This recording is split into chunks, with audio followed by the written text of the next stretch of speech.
നെയ്യാറ്റിൻകരയിലെ ഗോപന്റെ കല്ലറ വിവാദത്തിൽ മൌനം വെടിഞ്ഞ് ജില്ലാ ഭരണകൂടം. പരാതി ഉയർന്നതുകൊണ്ട് മാത്രമാണ് സമാധിസ്ഥലം പൊളിച്ചു പരിശോധിച്ചത്. പ്രതിഷേധവുമായി രംഗത്തെത്തിയവരെ സാഹചര്യം ബോധ്യപ്പെടുത്തേണ്ടി വന്നതുകൊണ്ടാണ് തിടുക്കത്തിലുള്ള നടപടികൾ വേണ്ടെന്ന നിലപാടെടുത്തതെന്നും ജില്ലാ കളക്ടർ അനുകുമാരി ന്യൂസ് 18നോട് പറഞ്ഞു. കേരളത്തെ ഞെട്ടിച്ച ഗോപൻ സ്വാമി സമാധി വിവാദത്തിൽ നിർണായകമായ ഇടപെടൽ നടത്തി പ്രശ്നപരിഹാരത്തിന് നേതൃത്വം നൽകിയ തിരുവനന്തപുരം ജില്ലാ കളക്ടർ അനുകുമാരിയും സബ് കളക്ടർ ഒ വി ആൽഫ്രഡും എന്നോടൊപ്പം ചേരുകയാണ്. മാഡം, കേരളത്തിൽ സമീപകാലത്തൊന്നും ഇങ്ങനെയൊരു വിവാദം, ഒരാളുടെ സംസ്കാരവുമായി ബന്ധപ്പെട്ട് ഇങ്ങനെയൊരു വിവാദം ഉണ്ടായിട്ടില്ല. ഒരുപക്ഷെ അതിൻ്റെ അകത്തൊരു കമ്മ്യൂണൽ എലമെന്റ്സ് ഒക്കെ കടന്നു വരുന്ന സാഹചര്യമുണ്ടായി. വളരെ അവധാനത്തോടെയായിരുന്നു കൈകാര്യം ചെയ്യേണ്ടിയിരുന്നത്. അവിടെ എത്രമാത്രം ജാഗ്രതയോടെയായിരുന്നു ജില്ലാ ഭരണകൂടത്തിന്റെ നീക്കങ്ങൾ ഈ പ്രശ്നം പരിഹരിക്കുന്നതിന് വേണ്ടി? സോ ഇത് ഒരു ഇമ്പോർട്ടന്റ് ഇഷ്യൂ ആയിരുന്നു. ഒരു അൺനാച്ചുറൽ ഡെത്ത് എന്ന രീതിയായിട്ട് നമുക്ക് പോലീസിന്റെ റിപ്പോർട്ട് കിട്ടിയായിരുന്നു. അതിനുശേഷം അതിന്റെ അന്വേഷണത്തിന് ചുമതല നമ്മുടെ സബ് കളക്ടർ ഒ വി ആൽഫ്രഡിന് കൊടുത്തിരുന്നു. കൂടാതെ പോലീസ് അടുത്ത് കൃത്യമായിട്ട് കോർഡിനേറ്റ് ഒക്കെ ചെയ്തിട്ട് നമ്മൾ എല്ലാ നടപടി എടുത്തു. ആദ്യം പ്രാവശ്യം പോയപ്പോൾ എല്ലാവർക്കും അറിയാം, ചില ലോക്കൽ പ്രൊട്ടസ്റ്റ് പോലെ ആയിരുന്നു. ആൾക്കാരിനെ കുറച്ച് സംശയങ്ങൾ ഉണ്ടായിരുന്നു. കുറച്ച് ആൾക്കാരിനെ അത് സംഭവം പ്രശ്നമല്ല, അതുകൊണ്ട് നമുക്കത് ഡിസെന്റർ ചെയ്യാനുള്ള ആവശ്യമില്ല എന്ന് ആയിരുന്നു അവരുടെ ചിന്താഗതി. കുറച്ച് ആൾക്കാരിനെ അതിൽ സംശയമുണ്ട്, എന്തിനെ ആൾക്കാരിനെ കാണിച്ചില്ല ബോഡി, അതൊക്കെ സംശയങ്ങൾ ഉണ്ടായിരുന്നു. മാത്രമല്ല this was A case of unnatural death. മാത്രമല്ല പിന്നീട് കോടതി കൂടി സഹായിച്ചു. കോടതി പറഞ്ഞു നമുക്ക് ഡെത്ത് സർട്ടിഫിക്കറ്റ് ഉണ്ട്, അല്ലെങ്കിൽ പ്രോപ്പർ അന്വേഷണം ചെയ്തിട്ട് സത്യം എന്താണ് എന്ന് അറിയാനുള്ള നമുക്ക് ആവശ്യമുണ്ടായിരുന്നു. ഒരുപക്ഷെ ഈ കോടതിയുടെ ഭാഗത്തു നിന്നുള്ള ഒരു ഇടപെടലിന് വേണ്ടി വെയിറ്റ് ചെയ്തതാണ് ഈ പ്രശ്നം ഇങ്ങനെ ഒരു രമ്യമായി പരിഹരിക്കില്ല. അത് തീരെയല്ല. ആദ്യം പ്രാവശ്യം അങ്ങോട്ട് പോകുമ്പോഴത്തേക്ക് അവിടെ കുറച്ച് ലോ ആൻഡ് ഓർഡർ സിറ്റുവേഷൻ ആക്കാനുള്ള സാധ്യത നോക്കിയിട്ട് അതിലേക്ക് പോകാനുള്ള ആഗ്രഹം ഇല്ലായിരുന്നു. സമാധാനമായിട്ട് ശാന്തതായിട്ട് നമുക്ക് പൂർണ്ണ കാര്യം ചെയ്യണം എന്ന ഉദ്ദേശം മാത്രം ഉണ്ടായിരുന്നു. അതുകൊണ്ട് കൃത്യമായിട്ട് പ്ലാൻ ചെയ്യുന്നതിന് വേണ്ടി ആൻഡ് ലോക്കൽ ഇഷ്യൂ ആക്കാതെ രീതിയായിട്ട് മുന്നോട്ട് പോകാൻ വേണ്ടി നമ്മൾ ആ ദിവസം നിർത്തി തിരിച്ചു വന്നു. പിന്നീട് കൃത്യമായിട്ട് അത് പ്ലാൻ ചെയ്തിട്ട് സമാധാനമായിട്ട് 2-3 ദിവസ ശേഷം നമുക്കത് കൃത്യമായിട്ട് ചെയ്യാൻ പറ്റി. സോ നമ്മുടെ സബ് കളക്ടർ അത് വളരെ ഗൗരവത്തോടെ എഫിഷ്യന്റ് ആയിട്ട് അത് നേതൃത്വം നൽകി. അദ്ദേഹം പക്ഷേ ഇതുവരെ ഞങ്ങളോട് ആരോടും മനസ്സ് തുറക്കാൻ തയ്യാറായിട്ടില്ല. അതുകൊണ്ടാണ് മേഡത്തോട് ഒരിക്കൽ കൂടി ചോദിക്കുന്നത്, ഈ പ്രശ്നം ഇങ്ങനെ ഒരു പരിഹാരത്തിലേക്ക് എത്തുമ്പോൾ ഈ പ്രതിഷേധവുമായി വന്നവരെ കൺവിൻസ് ചെയ്യാൻ കഴിഞ്ഞത് എങ്ങനെയാണ്? അതായത് ഇത് ഈ പൊളിക്കാതെ നിവൃത്തിയില്ല എന്ന കാര്യം അവരെ പറഞ്ഞ് ബോധ്യപ്പെടുത്താൻ നടത്തിയ നീക്കം എന്തായാലും? അതിൽ 2 കാര്യങ്ങൾ നമ്മൾ ചെയ്തിരുന്നു. സബ് കളക്ടർ പോലീസ് ആൾക്കാരുടെ അടുത്ത് സംസാരിച്ചിട്ട് അവർക്ക് കൃത്യമായിട്ട് ധാരണ കൊടുത്തു. രണ്ടാമത്തെ കാര്യം, കോടതിയുടെ ഉത്തരം വന്നതിന് ശേഷം ആൾക്കാരുടെ പ്രൊട്ടസ്റ്റ് സംശയം അത് താഴെ പോയി. സോ 2 കാര്യങ്ങൾ നമുക്ക് സഹായിച്ചു. വളരെയധികം നന്ദി പ്രതികരണത്തിൽ. എന്തായാലും കേരളത്തെ വലിയ തരത്തിൽ ചർച്ചകൾക്ക് വഴിവെച്ച ഗോപൻ സ്വാമി സമാധിയുമായി ബന്ധപ്പെട്ട വിവാദങ്ങൾക്കൊടുവിലാണ് ആദ്യമായി ജില്ലാ കളക്ടറും സബ് കളക്ടറും ഈ വിഷയത്തിൽ എന്താണ് ജില്ലാ ഭരണകൂടം സ്വീകരിച്ച നിലപാടെന്ന് മനസ്സ് തുറന്നിരിക്കുന്നത്. എന്തായാലും വരും ദിവസങ്ങളിലും അവരെടുത്ത തീരുമാനം വലിയ തരത്തിൽ ചർച്ചകൾക്ക് വഴിവെക്കുമെന്ന കാര്യത്തിൽ സംശയമൊന്നും വേണ്ട. ക്യാമറമാൻ സന്തോഷ് കുമാറിനൊപ്പം ഡാൻ കുര്യൻ, ന്യൂസ് 18. ഇടുക്കിയിൽ വീണ്ടും വൻ ഭൂമി കയ്യേറ്റം. നെടുങ്കണ്ടം കൈലാസപ്പാറയിൽ ഒരു കുന്ന് കയ്യേറി സ്വകാര്യ വ്യക്തികൾ വേലി കെട്ടിത്തിരിച്ചു. പുൽമേടുകൾ പൂർണ്ണമായും കൈവശപ്പെടുത്തിയാണ് വിവിധ നിർമ്മാണങ്ങൾ ഇവിടെ നടക്കുന്നത്.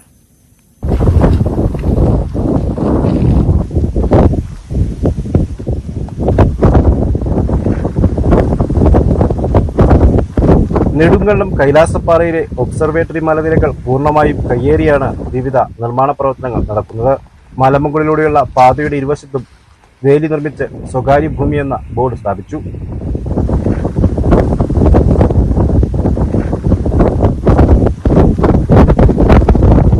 വേലിയുടെ ഇരുവശത്തും പാറപ്പുറമ്പോക്കും പുൽമേടുകളും നിറഞ്ഞ മേഖലയാണ്. സഹ്യപർവ്വതനിരയുടെ 4 വശത്തേക്കുമുള്ള കാഴ്ചയും അതിവിശാലമായ ആകാശകാഴ്ചയും ലഭിക്കുന്ന മേഖലയുടെ ടൂറിസം സാധ്യതകൾ മുന്നിൽ കണ്ടാണ് നിർമ്മാണ പ്രവർത്തനങ്ങൾ നടക്കുന്നത്. അമൃത് കൈലാഷ് വെൽനസ് വില്ലേജ് എന്ന ബോർഡും വിവിധ ഭാഗങ്ങളിൽ സ്ഥാപിച്ചിട്ടുണ്ട്.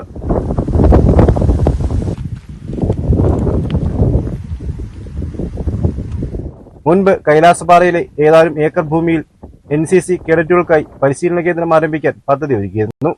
എന്നാൽ ഭൂമിയുടെ പട്ടയവുമായി ബന്ധപ്പെട്ട വിഷയങ്ങളെ തുടർന്ന് പദ്ധതി ഉപേക്ഷിക്കുകയായിരുന്നു.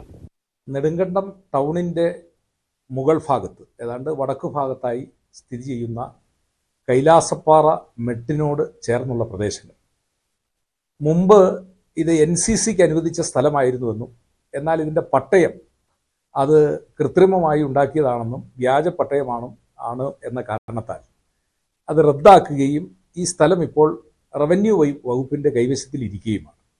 ഇവിടെ ആർക്കെങ്കിലും പട്ടയം കൊടുത്തതായിട്ട് നമുക്ക് ആർക്കും അറിവില്ല. പട്ടയം ഉണ്ടെങ്കിൽ തന്നെയും വളരെ ചുരുങ്ങിയ അളവിൽ മാത്രമാണ്. ഇപ്പോൾ ടൂറിസത്തിൻ്റെ മറവിൽ വ്യാപകമായ രീതിയിൽ ഈ ഭൂമി കയ്യേറി വേലി നിർമ്മിച്ച് ചിലരൊക്കെ ഇത് കരസ്ഥമാക്കിയിരിക്കുകയാണ്. NCCക്ക് കണ്ടെത്തിയ ഭൂമിയും ചുറ്റുമുള്ള ഏക്കർ കണക്കിന് ഭൂമിയും വേലുകെട്ടി തിരിച്ചാണ് നിലവിലെ കയ്യേറ്റം. നിരവധി സഞ്ചാരികൾ എത്തുന്ന മേഖല കൂടിയാണ് ഇവിടം. എന്നാൽ പുൽമേടുകളിലേക്കും വ്യൂ പോയിന്റുകളിലേക്കും സഞ്ചാരികൾക്ക് പ്രവേശിക്കാനാവാത്ത വിധമാണ് വേലി സ്ഥാപിച്ചിരിക്കുന്നത്. ചക്രപുടിക്ക് സമാനമായ രീതിയിൽ അതീവ പരിസ്ഥിതി പ്രാധാന്യമുള്ള മലനിരകളെ പൂർണ്ണമായും കൈവശപ്പെടുത്തിയാണ് കൈലാസപ്പാറയിലും കയ്യേറ്റം നടന്നിരിക്കുന്നത്.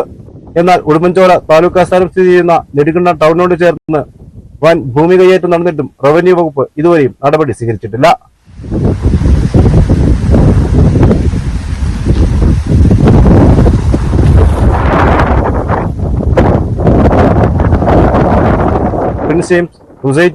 ഇടുക്കി. സംഘടനാ വിരുദ്ധ പ്രവർത്തനം നടത്തിയെന്നാരോപിച്ച് ഫെഫ്കയിൽ നിന്നും സസ്പെൻഡ് ചെയ്യപ്പെട്ട still photographer Shalu Peyad FEFKA general secretary B ഉണ്ണികൃഷ്ണനെതിരെ രംഗത്ത്. ബി ഉണ്ണികൃഷ്ണൻ ശുദ്ധ മാടമ്പിയാണെന്നും സിനിമയിലെ പവർ ഗ്രൂപ്പിലെ പ്രധാന അംഗമാണ് ഇയാളെന്നും ഷാലു പേയാട് ആരോപിക്കുന്നു. ഫെഫ്കയിൽ നടക്കുന്നത് ഉണ്ണികൃഷ്ണന്റെ പട്ടി ഷോയാണ്.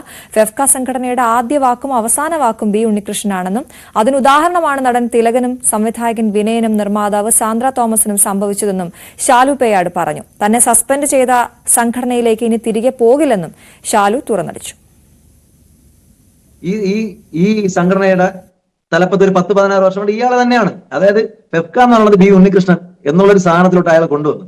സ്വച്ഛാധിപത്യ ഭരണം എന്നൊക്കെ പറയും പോലെ അയാളെ അടിമയായിട്ട് നിൽക്കുന്ന കുറെ എണ്ണം ഉണ്ട്, ഇല്ലെന്നൊന്നുമല്ല. ഇപ്പൊ എന്റെ സംഘടനയിലെ ഈ പറഞ്ഞ സെക്രട്ടറിയും പ്രസിഡന്റും ഒക്കെ ഇയാളെ വാലാട്ടിപ്പട്ടികളാണ്. എനിക്കതൊന്നും താല്പര്യമില്ല. നമുക്ക് ഒരുത്തന്റെയും ഔദാര്യം വേണ്ട, ഇതും വേണ്ട. ഫെഫ്ക തുടങ്ങിയതിന്റെ അന്നോട്ട് ഞാൻ മെമ്പറാണെന്ന് തോന്നുന്നു. ഇന്ന് വരെ ഫെഫ്ക എന്നുള്ള സംഘടന എനിക്കൊരു തൊഴിൽ തന്നിട്ടില്ല. എന്റെ തൊഴിൽ നശിപ്പിച്ചതല്ലാതെ നിങ്ങൾ നോക്ക്, തിലകൻ ചേട്ടനെ നോക്ക്, അയാളെ ഒരു പണി കൊടുത്ത് അയാളെ വീട്ടിലിരുത്തി. നമ്മളെ വിനയ സാറിനെ അയാൾക്ക് പണി കൊടുത്തിട്ട് ഇപ്പൊ സാന്ദ്ര ചേച്ചി നമ്മളിപ്പോ കാണുന്നുണ്ട്, അവർക്കും പണി കൊടുത്ത്. ഇത് ഇവന്മാരെ ഒരു അജണ്ടയാണ്. അതായത് ഇവർക്കെതിരെ ആരെങ്കിലും പ്രതികരിച്ചാൽ അവൻ അപ്പം തന്നെ ഒതുക്കി ഇൻഡസ്ട്രിയിൽ നിന്ന് ഇല്ലാതാക്കുക. പത്തനംതിട്ട കിടങ്ങന്നൂരിൽ കനാലിൽ കാണാതായ കുട്ടികൾക്കായുള്ള തെരച്ചിൽ ഇന്നും തുടരും. ഇന്നലെ വൈകിട്ടാണ് നാക്കാലിക്കൽ SVGHSലെ വിദ്യാർത്ഥികളായ അഭിരാജ്, അനന്തുനാഥ് എന്നിവരെ കനാലിൽ കുളിക്കാനിറങ്ങി ഒഴുക്കിൽപ്പെട്ട് കാണാതായത്. കിടങ്ങന്നൂരിലെ കനാലിന് സമീപത്തു നിന്ന് ഇവരുടെ വസ്ത്രങ്ങൾ കണ്ടെത്തിയിരുന്നു. ഇലവുംതിട്ട പോലീസും ഫയർഫോഴ്സ് സ്ക്യൂബ ടീമും ഇന്നലെ കനാലിൽ തെരച്ചിൽ നടത്തിയിട്ടും കുട്ടികളെ കണ്ടെത്താൻ ആയില്ല. വിവരങ്ങളുമായി പത്തനംതിട്ടയിൽ നിന്നും ശശി നാരായണൻ ചേരുന്നു. ശശി, ഇന്നലെ വൈകിയും തെരച്ചിൽ നടന്നെങ്കിലും കുട്ടികളെ കണ്ടെത്താനായില്ല. ഇന്ന് തെരച്ചിൽ ആരംഭിച്ചിട്ടുണ്ടോ? എന്തൊക്കെയാണ് വിവരം? അശ്വതി, ഇന്നലെ രാത്രി 11 മണി വരെയാണ് കുട്ടികൾക്കായി ഫയർഫോഴ്സും നാട്ടുകാരും പോലീസും അടക്കം തെരച്ചിൽ നടത്തിയത്. പക്ഷേ ഇന്നലെ കണ്ടെത്താൻ കഴിഞ്ഞില്ല. ഇന്ന് വീണ്ടും 8:30യോടുകൂടി തന്നെ അല്പസമയത്തിനകം തന്നെ തിരച്ചിൽ വീണ്ടും ആരംഭിക്കുമെന്നാണ് ഫയർഫോഴ്സ് ഉദ്യോഗസ്ഥർ അറിയിച്ചിട്ടുള്ളത്. ഏതായാലും 2 പേർക്ക് വേണ്ടിയുള്ള തിരച്ചിൽ കിടങ്ങന്നൂർ നാൽക്കാലിക്കൽ SVHSലെ അഭിരാജ്, അനന്തുനാഥ് എന്നിവരെയാണ് ഇന്നലെ കനാലിലെ ഒഴുക്കിൽപ്പെട്ട് കാണാതായിട്ടുള്ളത്. ഈ കുട്ടികളെ ഇന്നലെ വൈകിട്ട് 4 മണി മുതലാണ് കാണാതാകുന്നത്. സ്കൂളിൽ നിന്നും സ്കൂളിൽ പോയതിനു ശേഷം തിരിച്ച് ഇവർ വീട്ടിൽ വരാതിരിക്കുകയും വീട്ടിലെ അമ്മ പോലീസിൽ പരാതി പറയുകയും ചെയ്തതിന്റെ അടിസ്ഥാനത്തിൽ പിന്നെ നടത്തിയ അന്വേഷണമാണ് ഈ കുട്ടികളുടെ വസ്ത്രം ഈ കിടങ്ങന്നൂരിലെ കനാലിന് സമീപം കണ്ടെത്തുകയും കുട്ടികൾ കനാലിൽ കുളിക്കാൻ ഇറങ്ങിയതായിരിക്കാമെന്ന് ഒരു നിഗമനത്തിലെത്തിക്കൊണ്ട് അന്വേഷണം ആരംഭിച്ചത്. എന്തായാലും കനാലിൽ നല്ല ഒഴുക്കും വെള്ളവും ഉണ്ട്. കാരണം കഴിഞ്ഞ ദിവസമാണ് കനാൽ വൃത്തിയാക്കിയതിനു ശേഷം വെള്ളം തുറന്നു വിട്ടുകൊണ്ട് തന്നെ കനാലിൽ വലിയ ഒഴുക്കുണ്ട്. അതുകൊണ്ട് ആദ്യഘട്ടത്തിൽ വലിയ ഈ കുട്ടികളെ തെരച്ചിലൊക്കെ വലിയ ബുദ്ധിമുട്ടായിരുന്നു. സ്കൂബ ഡൈവിംഗും ഒക്കെ വന്നാണ് ഇന്നലെ രാത്രിയിലൊക്കെ പരിശോധന നടത്തിയത്. പക്ഷേ വലിയ ബുദ്ധിമുട്ടായിരുന്നു വെള്ളം കൂടുതലുള്ളതുകൊണ്ട് തന്നെ. അതുകൊണ്ട് തന്നെ കനാലിലെ വെള്ളം തുറന്നു വിടുന്ന വെള്ളം അടച്ചു വെച്ചിട്ട് ശേഷം വെള്ളം അങ്ങനെ ഒഴുക്കി വിടാതെ ഉള്ളൊരു അന്വേഷണം കൂടി ഇപ്പം തെരച്ചിൽ കൂടി നടത്താനാണ് തീരുമാനിച്ചിരിക്കുന്നത്. എന്തായാലും ഇന്നലെ രാത്രി 11 മണി വരെ ഈ ഫയർഫോഴ്സും നാട്ടുകാരും പോലീസും ഒക്കെ അന്വേഷിച്ചെങ്കിലും കണ്ടെത്താനായില്ല. എന്തായാലും 3 കിലോമീറ്റർ ചുറ്റളവിലാണ് ഇന്നലെ പരിശോധന നടത്തിയത്. ഇന്ന് വീണ്ടും ഒരു 8:30യോടുകൂടി വീണ്ടും തിരച്ചിൽ കുട്ടികൾക്ക് വേണ്ടി ആരംഭിക്കുമെന്നാണ് ഫയർഫോഴ്സ് ഉദ്യോഗസ്ഥരും പോലീസിനും നമ്മളെ അറിയിച്ചിരിക്കുന്നത്.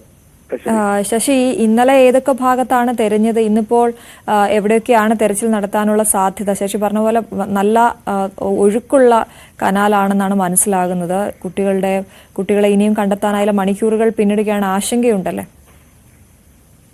അശ്വതി, തീർച്ചയായിട്ടും ആശങ്കയുണ്ട്. കാരണം കുട്ടികൾ ഇന്നലെ പോയതിനു ശേഷം, കാരണം ഇവര് സുഹൃത്തിന്റെ സ്കൂളിലെ ഇന്നലെ സ്റ്റുഡൻസ് പോലീസുമായി ബന്ധപ്പെട്ട ഒരു ക്ലാസ് ഉണ്ടായിരുന്നു. അതിനുശേഷം ഇവർ ഒരു സുഹൃത്തിന്റെ വീട്ടിൽ പോയി എന്നാണ് പറയുന്നത്. അവിടെ ചെന്നപ്പോൾ ആ സുഹൃത്തിനെ കണ്ടതിന് ശേഷം മുടി വെട്ടാൻ പോയി എന്നാണ് സുഹൃത്തും വ്യക്തമാക്കിയിട്ടുള്ളത്. പിന്നീട് ഈ കുട്ടികളെ കുറിച്ച് ആരും അറിയുന്നില്ല. പിന്നെ ഇവരെ കാണാതാവുകയായിരുന്നു. ആ സ്കൂൾ സമയം കഴിഞ്ഞും കുട്ടികൾ തിരിച്ച് വീട്ടിലെത്താതിരുന്നതിനെ തുടർന്നാണ് ഈ കാണാതായ കുട്ടികളെ ഒരാളുടെ അമ്മ പോലീസിൽ വിവരം അറിയിച്ചത്. തുടർന്ന് ഫയർഫോഴ്സും സ്ഥലത്തെത്തി. അങ്ങനെയാണ് അന്വേഷണം നടത്തുന്ന സമയത്താണ് ഈ കനാലിന്റെ കരയിൽ കുട്ടികളുടെ വസ്ത്രങ്ങൾ കാണുന്നത്. അതേ തുടർന്ന് കുട്ടികൾ അവിടെ കുളിക്കാൻ ഇറങ്ങിയതാകാമെന്നുള്ളൊരു നിഗമനത്തിൽ തന്നെയാണ് ഇപ്പോഴും തെരച്ചിൽ നടത്തുന്നത്. ഇന്നലെ രാത്രി 5 മണി മുതൽ തുടങ്ങിയ തെരച്ചിൽ ഇന്നലെ രാത്രി 11 മണി വരെ ഫയർഫോഴ്സും നടത്തിക്കൊണ്ടേ നാട്ടുകാരും ഫയർഫോഴ്സും പോലീസും കൂടിയാണ് സംയുക്തമായിട്ടാണ് ഇന്നലെ തെരച്ചിൽ നടത്തിയത്. പത്തനംതിട്ടയിലെയും ചെങ്ങന്നൂരിൽ നിന്നും ഫയർഫോഴ്സ് യൂണിറ്റ് എത്തിയാണ് തെരച്ചിൽ നടത്തിയത്. എന്തായാലും ഈ കനാല് വലിയ ഒഴുക്കുള്ളതാണ്. കാരണം ഈ വേനൽ സമയമായതുകൊണ്ട് തന്നെ തുറന്നു വിടാതിരിക്കുകയായിരുന്നു. കനാലൊക്കെ വൃത്തിയാക്കിയതിനു ശേഷമാണ് വീണ്ടും വെള്ളം തുറന്നു വിട്ടു തുടങ്ങിയത്. അതുകൊണ്ട് തന്നെ നല്ല ആഴമുണ്ട്, ഒഴുക്കുണ്ട്.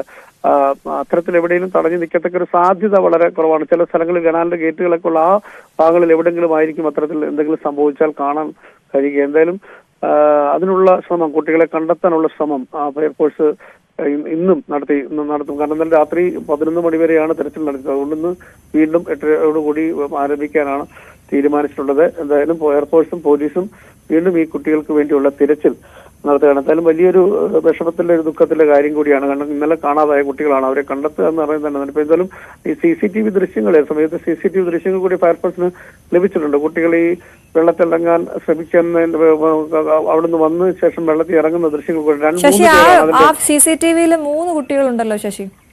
അശ്വതി, അത് തന്നെയാണ്. 3 പേര് വന്നത്. 2 പേരാണ് ഇറങ്ങുന്നത്, 2 പേരാണ് ഒഴുക്കിൽ വിട്ടിട്ടുള്ളത്. പക്ഷേ ഒരാൾ അതിൽ നിന്ന് രക്ഷപ്പെടുകയും ചെയ്തിട്ടുണ്ട് എന്നുള്ളതാണ് നമുക്ക് പിന്നീട് അറിയാൻ കഴിയുന്നത്. ഫയർഫോഴ്സിനെയൊക്കെ ആകെ ഒരു കൺഫ്യൂഷൻ ആക്കിയ ഒരു ദൃശ്യം കൂടിയാണ്. 3 പേരാണ് ഈ കനാലിന്റെ സൈഡിൽ വരുന്നത്. 2 പേരാണ് ഒഴുക്കിൽ പെട്ടുള്ളതാണ് അറിയാൻ കഴിഞ്ഞത്. ഒരു കുട്ടി ഇറങ്ങിയത് രക്ഷപ്പെട്ടിട്ടുണ്ടെന്നാണ് നമുക്ക് പോലീസിൽ നിന്നും അറിയിച്ചത്. എന്തായാലും ആദ്യഘട്ടത്തിൽ കുട്ടികൾക്ക് വേണ്ടിയുള്ള തിരച്ചിൽ ഇന്നും ആരംഭിക്കും. അതിനുള്ള ശ്രമങ്ങൾ നാട്ടുകാരുടെ ഭാഗത്തുനിന്നും ഫയർഫോഴ്സിന്റെ ഭാഗത്തുനിന്നും പോലീസിന്റെ ഭാഗത്തുനിന്നും ഉണ്ടായിട്ടുള്ളത്. 8:00 തെരച്ചിൽ ആരംഭിക്കുമെന്നാണ് അറിയുന്ന വിവരം. ശശിനാരായണനാണ് പത്തനംതിട്ടയിൽ നിന്നും വിവരങ്ങൾ നൽകിയത്. കഠിനംകുളം കൊലപാതകത്തിലെ പ്രതി ജോൺസൺ ഔസേപ്പിന്റെ ആരോഗ്യസ്ഥിതി മെഡിക്കൽ കോളേജിലെ വിദഗ്ധ ഡോക്ടർമാർ ഇന്ന് വിലയിരുത്തും. അറസ്റ്റ് ഉൾപ്പെടെയുള്ള തുടർ നടപടികളിൽ തീരുമാനമുണ്ടാകും. ആരോഗ്യനില വീണ്ടെടുത്താൽ വിശദമായ ചോദ്യം ചെയ്യലിന് ശേഷം സംഭവസ്ഥലത്തെത്തിച്ച് തെളിവെടുപ്പ് നടത്തും. BV വിനോദ് വിവരങ്ങളുമായി ചേരുന്നു. വിനോദ്, എന്തൊക്കെയാണ് ഇതുമായി ബന്ധപ്പെട്ട് നമുക്ക് ലഭ്യമാകുന്ന വിവരങ്ങൾ? അശ്വതി, ജോൺസൺ പോലീസിന്റെ നിരീക്ഷണത്തിലാണ്. നേരത്തെ തന്നെ ഈ ഗുരുതര സ്ഥിതി മറികടന്നിരുന്നു. അത്യാഹിത വിഭാഗത്തിൽ നിന്ന് സാധാരണ വാർഡിലേക്ക്, അത് പോലീസിന്റെ നിരീക്ഷണമുള്ള സംവിധാനത്തിലേക്ക് മാറ്റിയിരുന്നു. മരുന്നുകളോട് നേരത്തെ തന്നെ പ്രതികരിക്കുകയും ചെയ്തിരുന്നു. എലിവിഷവും അതോടൊപ്പം തന്നെ പാരാസെറ്റമോളും കഴിച്ചു എന്ന കാര്യമാണ് പോലീസിനോട് പറഞ്ഞത്. കരളിൽ വിഷാംശം ഉണ്ടായിരുന്നു. ഇത് പൂർണ്ണമായും ഒഴിവാക്കിയ ശേഷമായിരിക്കും ജോൺസനെ പൂർണ്ണമായും പോലീസിന് വിട്ടുകൊടുക്കുക. ഇന്ന് ഡോക്ടർമാരുടെ പ്രത്യേക സംഘം ജോൺസന്റെ ആരോഗ്യനില വിലയിരുത്തുന്നുണ്ട്. അതിനുശേഷം തീരുമാനമെടുക്കും. ഏതായിരുന്നാലും വളരെ വൈകാതെ തന്നെ ഈ അറസ്റ്റ് നടപടികളിലേക്ക് കാര്യങ്ങൾ പോകും. അതിനുശേഷമായിരിക്കും തെളിവെടുപ്പ് ഉൾപ്പെടെ നടത്തേണ്ടത്. കഠിനംകുളത്ത് കൊലപാതകം നടന്ന വീട്ടിലും ജോൺസൺ താമസിച്ച ലോഡ്ജിലും അടക്കം തെളിവെടുപ്പ് നടത്തണം. അതോടൊപ്പം തന്നെയാണ് ഈ കത്തി കൊണ്ടുവന്നത്. അതിന്റെ ദൃശ്യങ്ങളടക്കം പോലീസ് ശേഖരിച്ചിരുന്നു. ഈ കത്തി എവിടെ നിന്ന് വാങ്ങി, അതോടൊപ്പം തന്നെ അവിടെ താമസിച്ച എത്ര ദിവസമാണ് ഉണ്ടായിരുന്നത്, അതിനുശേഷം കൊല നടത്തിയ രീതി, അവിടെ എങ്ങനെ എത്തി എന്നതടക്കമുള്ള എല്ലാ കാര്യങ്ങളും തന്നെ പ്രതിയിൽ നിന്ന് ചോദിച്ച് മനസ്സിലാക്കേണ്ടതുണ്ട്. ഒറ്റയ്ക്കാണ് കൃത്യം നടത്തിയതെന്ന് ജോൺസൺ ഇതിനകം തന്നെ മൊഴി നൽകിയിട്ടുണ്ട്. മറ്റാരുടെയെങ്കിലും സഹായം ഉണ്ടായിരുന്നില്ല എന്ന കാര്യം വെളിപ്പെടുത്തി. പോലീസ് അന്വേഷണത്തിലും അത്തരത്തിൽ തന്നെയാണ് വിലയിരുത്തൽ ഉണ്ടായിട്ടുള്ളത്. ശരി, BV വിനോദാണ് വിവരങ്ങൾ നൽകിയത്. കൊല്ലം പുനലൂരിൽ വീട് കേന്ദ്രീകരിച്ച് കഞ്ചാവ് വിൽപ്പന നടത്തിവന്ന സംഘം പിടിയിൽ. 4 കിലോയിലധികം കഞ്ചാവ് പിടികൂടി. പുനലൂർ വള്ളക്കടവ് കാര്യറ തോട്ടത്തിൽ വീട്ടിൽ 61-കാരനായ സാംകുട്ടിയുടെ വീട്ടിൽ നിന്നാണ് കഞ്ചാവ് പിടികൂടിയത്. കൊല്ലം റൂറൽ SPക്ക് ലഭിച്ച രഹസ്യവിവരത്തിന്റെ അടിസ്ഥാനത്തിൽ ഡാൻസ് ഓഫ് ടീം അംഗങ്ങളാണ് പ്രതിയെ പിടികൂടിയത്. സാംകുട്ടിയെ കൂടാതെ സംഭവവുമായി ബന്ധപ്പെട്ട് മറ്റ് 3 പേരെ കൂടി പോലീസ് അറസ്റ്റ് ചെയ്തു. മറ്റ് സംസ്ഥാനങ്ങളിൽ നിന്നും കൊണ്ടുവരുന്ന കഞ്ചാവ് ആവശ്യക്കാർക്ക് മൊത്തമായി വിൽക്കുന്ന രീതിയായിരുന്നു പ്രതികൾ നടത്തിവന്നതെന്ന് പോലീസ് പറഞ്ഞു.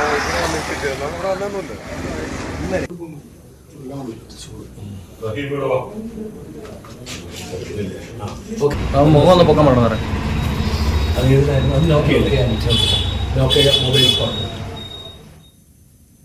വീട്ടിൽ മോഷണം നടന്നിട്ട് 4 ദിവസം പിന്നിടുമ്പോഴും വീടിനുള്ളിൽ പ്രവേശിക്കാൻ കഴിയാതെ നിസ്സഹായനായ ഒരു ഗൃഹനാഥൻ.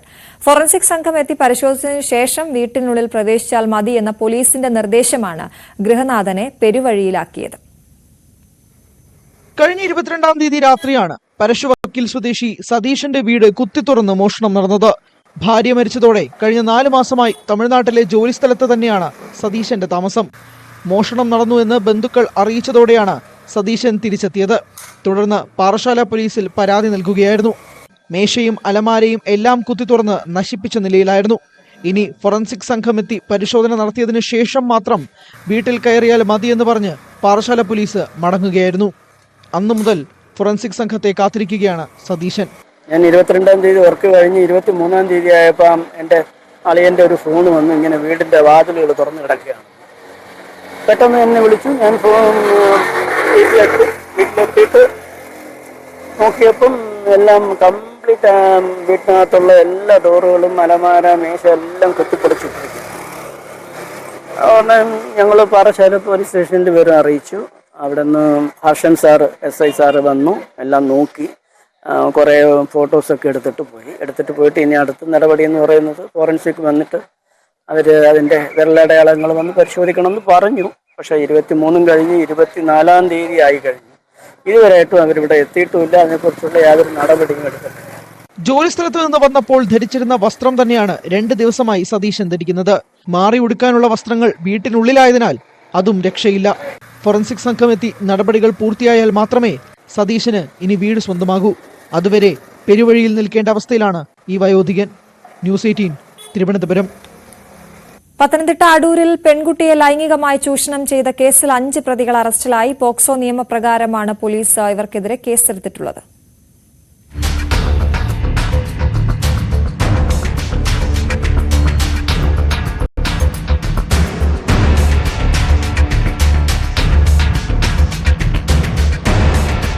ഏഴാം ക്ലാസ് മുതലാണ് പെൺകുട്ടി പീഡനത്തിനിരയായത്.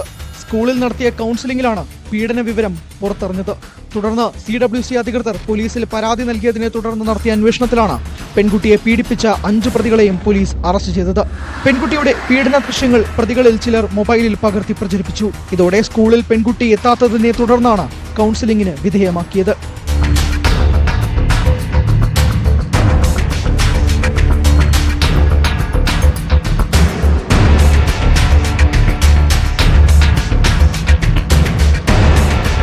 കേസിൽ ഉൾപ്പെട്ട 4 പ്രതികൾക്കായി പോലീസ് അന്വേഷണം ഊർജിതമാക്കി. പ്രതികളിൽ ഒരാൾ നൂറനാട് സ്വദേശിയാണ്. പെൺകുട്ടിയുടെ വിശദമായ മൊഴി പോലീസ് രേഖപ്പെടുത്തി. പോക്സോ നിയമപ്രകാരമാണ് പ്രതികൾക്കെതിരെ പോലീസ് കേസെടുത്തിട്ടുള്ളത്. പത്തനംതിട്ടയിൽ ദളിത് പെൺകുട്ടിയെ 60 പേർ ചേർന്ന് പീഡിപ്പിച്ചതിന് പിന്നാലെയാണ് അടൂരിൽ സമാനമായ രീതിയിൽ പെൺകുട്ടിയെ പീഡിപ്പിച്ച കേസ് പുറത്തു വന്നിരിക്കുന്നത്.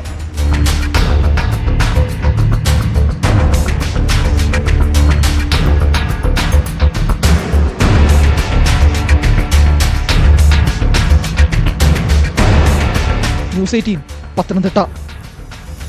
മലപ്പുറം പൊന്നാനിയിൽ സുഹൃത്തുക്കളുടെ മർദ്ദനമേറ്റ് ചികിത്സയിലായിരുന്ന യുവാവ് മരിച്ചു. പൊന്നാനി സ്വദേശി കബീർ എന്ന 33-കാരനാണ് തൃശൂർ മെഡിക്കൽ കോളേജ് ആശുപത്രിയിൽ ചികിത്സയിലിരിക്കെ മരിച്ചത്. കബീറിനെ ആശുപത്രിയിലാക്കി രക്ഷപ്പെട്ട സംഘത്തിലെ ഒരാൾ പൊന്നാനി പോലീസിന്റെ കസ്റ്റഡിയിലായി. മറ്റ് പ്രതികൾക്ക് വേണ്ടി അന്വേഷണം ഊർജിതമാണ്.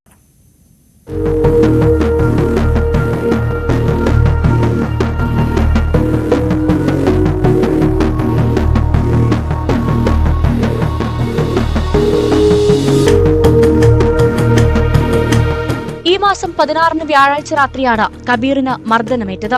തുടർന്ന് ഒപ്പമുണ്ടായിരുന്നവർ പൊന്നാനി താലൂക്ക് ആശുപത്രിയിൽ എത്തിച്ച് രക്ഷപ്പെടുകയായിരുന്നു. കെട്ടിടത്തിൽ നിന്ന് വീണ് പരിക്കേറ്റതായാണ് ആശുപത്രിയിൽ അറിയിച്ചിരുന്നത്. പിന്നീട് തനിക്ക് മർദ്ദനമേറ്റതായി യുവാവ് വെളിപ്പെടുത്തുകയായിരുന്നു.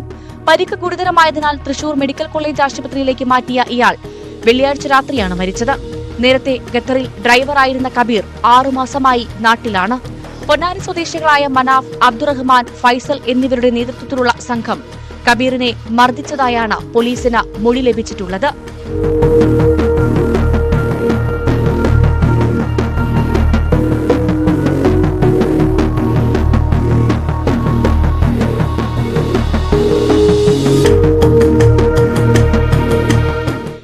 കുടുംബത്തിലെ ഒരാൾ പറവൂരിലേക്ക് രക്ഷപ്പെട്ടതായാണ് വിവരം. പൊന്നാനി മുക്കാടി കടപ്പുറത്ത് വാക്കുതർക്കത്തിനിടെ കബീറിന് മർദ്ദനമേൽക്കുകയായിരുന്നു. വാക്കുതർക്കത്തിന് ഇടയായ കാരണം വ്യക്തമല്ല. സ്പൈനൽ കോഡിനും നട്ടലിനും ശ്വാസകോശത്തിനും മർദ്ദനത്തിൽ ഗുരുതര പരിക്കേറ്റിട്ടുണ്ട്. 16 രാത്രി തന്നെ കബീറിനെ തൃശൂർ മെഡിക്കൽ കോളേജിലേക്ക് മാറ്റിയിരുന്നു. 6 വയസ്സായ മകനുള്ള കബീറിന്റെ ഭാര്യ 6 മാസം ഗർഭിണി കൂടിയാണ്. തൃശൂർ മെഡിക്കൽ കോളേജിൽ പോസ്റ്റ്മോർട്ടം നടത്തി ബന്ധുക്കൾക്ക് വിട്ടുനൽകും മൃതദേഹം. പൊന്നാനി CI ജലീൽ കറുത്തേടത്ത് ഇൻക്വസ്റ്റിന് നേതൃത്വം നൽകി.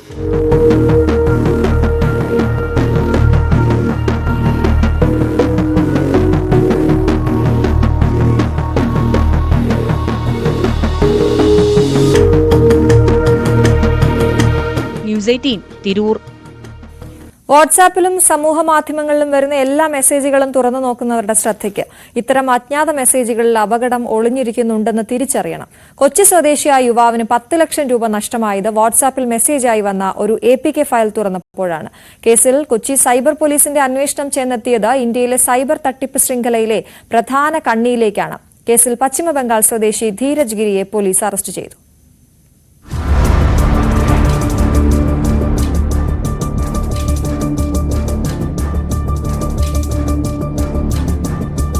ഒരാഴ്ചക്കിടെ 3ഓളം കേസുകളാണ് സൈബർ തട്ടിപ്പുമായി ബന്ധപ്പെട്ട് കൊച്ചിയിൽ രജിസ്റ്റർ ചെയ്തത്.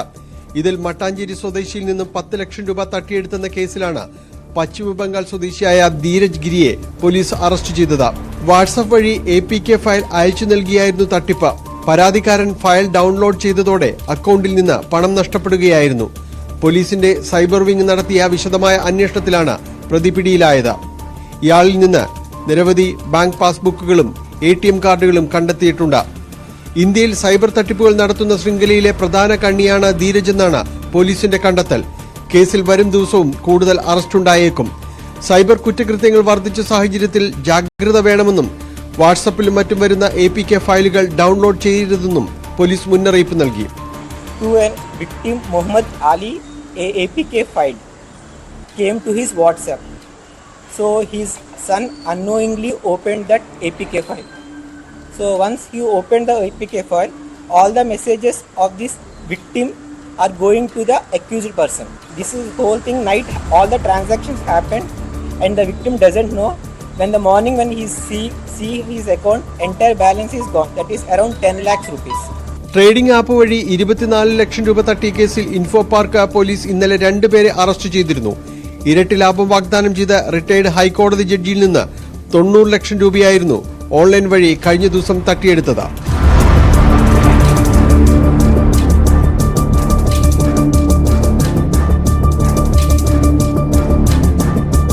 ന്യൂസ് 18 കൊച്ചി. കലൂർ സ്റ്റേഡിയത്തിൽ നടന്ന വിവാദ നൃത്ത പരിപാടിയിൽ GCDAക്കെതിരെ വിജിലൻസ് അന്വേഷണം. ഉമാ തോമസ് MLAക്ക് അപകടം സംഭവിച്ച് നൃത്ത പരിപാടിക്ക് അനുമതി നൽകിയതുൾപ്പെടെയുള്ള കാര്യങ്ങൾ അന്വേഷണ പരിധിയിലുണ്ട്. വിജിലൻസ് എറണാകുളം യൂണിറ്റിനാണ് അന്വേഷണ ചുമതല. പ്രാഥമിക അന്വേഷണം വേഗത്തിൽ നടത്തി റിപ്പോർട്ട് സമർപ്പിക്കാനാണ് നിർദ്ദേശം നൽകിയിരിക്കുന്നത്. GCDAയുടെ മുഴുവൻ ഇടപാടുകളും അന്വേഷണ പരിധിയിൽ ഉൾപ്പെടും. ഉദ്യോഗസ്ഥ തലത്തിൽ എതിർപ്പുണ്ടായിട്ടും GCDA ചെയർമാനും സെക്രട്ടറിയും ചേർന്ന് അനുമതി നൽകിയെന്ന് ആരോപണമുയർന്നിരുന്നു.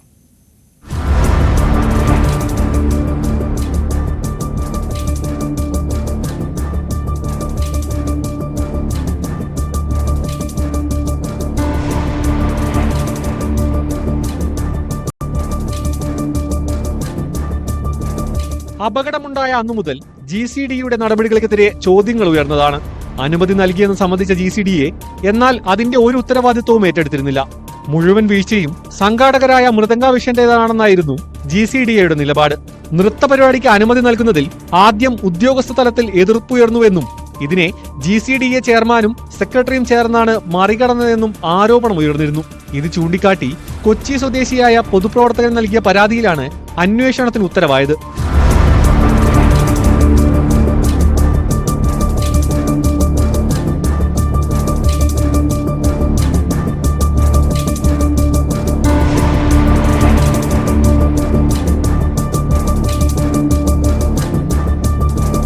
പ്രാഥമിക അന്വേഷണം വേഗത്തിൽ നടത്തി റിപ്പോർട്ട് സമർപ്പിക്കാനാണ് നിർദ്ദേശം നൽകിയിരിക്കുന്നത്. GCDAയുടെ മുഴുവൻ ഇടപാടുകളും അന്വേഷണ പരിധിയിൽ ഉൾപ്പെടും. വാടക നിശ്ചയിച്ചതിലും ബ്ലാസ്റ്റേഴ്സുമായി കരാറുണ്ടായിരിക്കെ മറ്റൊരു പരിപാടിക്ക് സ്റ്റേഡിയം വിട്ടു നൽകിയതിലും ക്രമക്കേടുണ്ട് എന്നാണ് പരാതിയിലെ ആരോപണം.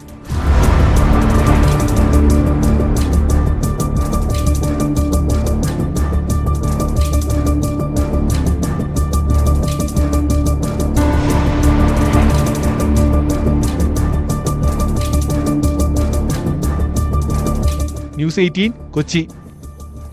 അങ്ങനെ ജാഗ്രതാ സെഗ്മെന്റ് അവിടെ അവസാനിക്കുമ്പോൾ നമുക്കിനി